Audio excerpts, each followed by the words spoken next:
Sejumlah aktivis termasuk Direktur Lokataru Foundation, Del Pedro Marhen ditangkap usai demo yang terjadi pada akhir Agustus lalu. Penangkapan Del Pedro dan aktivis lainnya dinilai lemah secara hukum. Berikut cuplikan perbincangan di program Sapa Indonesia. Di tengah masyarakat kemudian dalam tanda kutip ini mereka dibilang kriminalisasi dan juga terburu-buru. Anda melihatnya seperti apa, Pak Usman? Ya, kami sudah mempelajari proses penangkapan tersebut dan kami berkesimpulan bahwa penangkapan itu menyimpangi kaidah-kaidah hukum acara yang benar, mulai dari surat penangkapan sampai dengan perlakuan aparat terhadap Del Pedro ketika dibawa ke Polda Metro Jaya. Nah, yang kedua, kami juga sudah mempelajari pasal-pasal yang dikenakan kepada Del Pedro dan kesimpulan kami buktinya sangat lemah. Baik itu berkaitan dengan misalnya dugaan penghasutan untuk melakukan kekerasan maupun juga penghasutan terhadap anak untuk misalnya terlibat di dalam kegiatan politik, unjuk rasa, atau larangan lain yang ada di dalam konvensi anak atau di dalam undang-undang perlindungan anak. Dengan demikian kami meminta atau merekomendasikan kepada kepolisian daerah Metro Jaya untuk menghentikan penyidikan tersebut.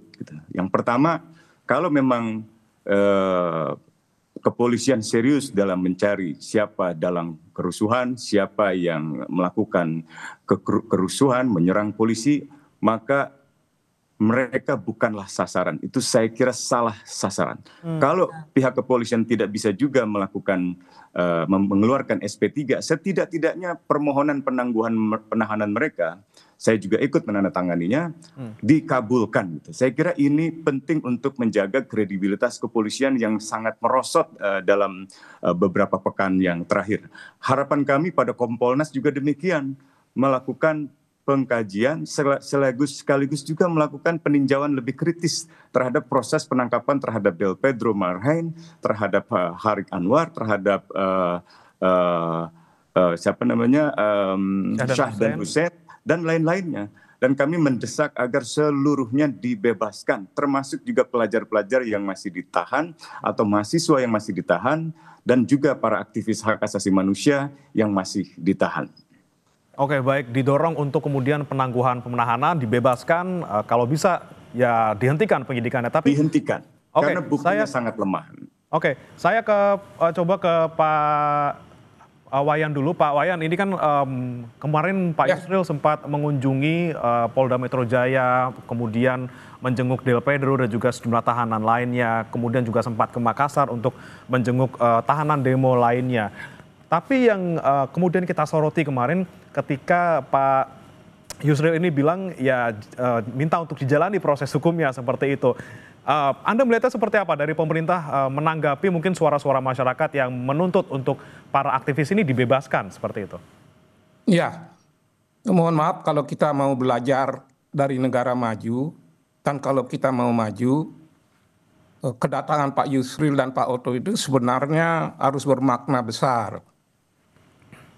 Apakah bermakna besar tergantung ketika beliau itu persiapan mengunjungi Del Pedro, ada nggak dalam pikiran mereka itu saya harus menegakkan demokrasi di negeri ini.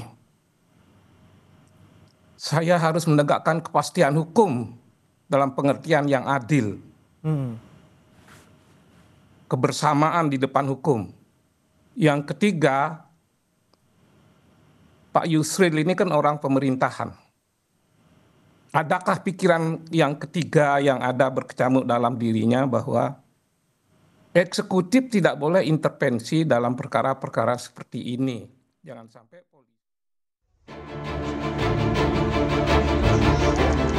Komisi untuk Orang Hilang dan Korban Tindak Kekerasan, Kontras, dan sejumlah aktivis HAM mengunjungi Direktur Lokataru Del Pedro Marhen dan beberapa rekannya yang ditahan di Polda Metro Jaya. Kunjungan ini juga merupakan respons terhadap penangkapan penyidik Polda Metro Jaya terhadap Del Pedro Marhen dan sejumlah aktivis. Menurut Kontras, tuduhan penghasutan pada sejumlah aktivis adalah tuduhan yang berpotensi merusak partisipasi anak muda dalam terwujudnya partisipasi publik yang baik. Kurang lebih kami di sini semua bersepakat bahwa tuduhan penghasutan yang dialamatkan oleh kepolisian kepada semua orang yang ditangkap gitu ya, termasuk Pedro, Muzaffar, Syahdan dan juga Harik Anhar adalah tuduhan yang terburu-buru dan tuduhan yang kemudian dapat merusak ke depannya masa depan partisipasi gerakan anak muda dalam mendorong kebijakan publik yang lebih baik di negara ini. Sementara, tim advokasi untuk demokrasi TAUD masih mengupayakan penangguhan penahanan terhadap Del Pedro Marhain yang ditetapkan sebagai tersangka kasus dugaan penghasutan aksi anarkis. Perwakilan TAUD Alif Fauzi mengatakan surat permohonan penangguhan telah diajukan ke penyidik.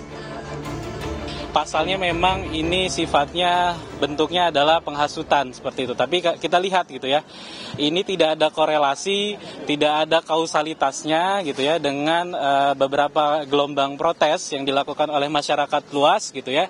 Akan terus melakukan pendampingan di tahapan penyidikan ini gitu ya. Mungkin coba juga menimbang beberapa hak yang memang diberikan kepada seseorang yang ditetapkan sebagai tersangka, yaitu salah satunya melakukan penangguhan penahanan atau mengajukan permohonan pra-peradilan gitu ya. Sebelumnya, Menteri Koordinator Bidang Hukum HAM, Imigrasi dan Permasyarakat, Yusril Iza Mahendra, bersama wakilnya Otto Hasibuan, menemui Direktur Eksekutif Lokataru Foundation Del Pedro Marhain yang ditahan di Polda Metro Jaya.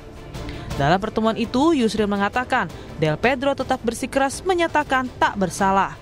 Meski demikian, Yusril mengatakan pihaknya akan memastikan bahwa proses hukum yang dijalani Del Pedro sudah sesuai prosedur. Dia mengatakan saya tetap berpendapat bahwa saya tidak bersalah. Ya, saya katakan kami menghormati itu. Walaupun polisi mengatakan cukup bukti, Anda mengatakan tidak cukup bukti, kita tunggu sampai pemeriksaan ini selesai. Dan kami harus memastikan bahwa Anda diperiksa sesuai ketentuan-ketentuan hukum acara pidana. Tidak ada pemaksaan, tidak ada kekerasan, dan pemeriksaan itu dilakukan secara fair, jujur, dan adil, dan didampingi oleh penasihat hukum.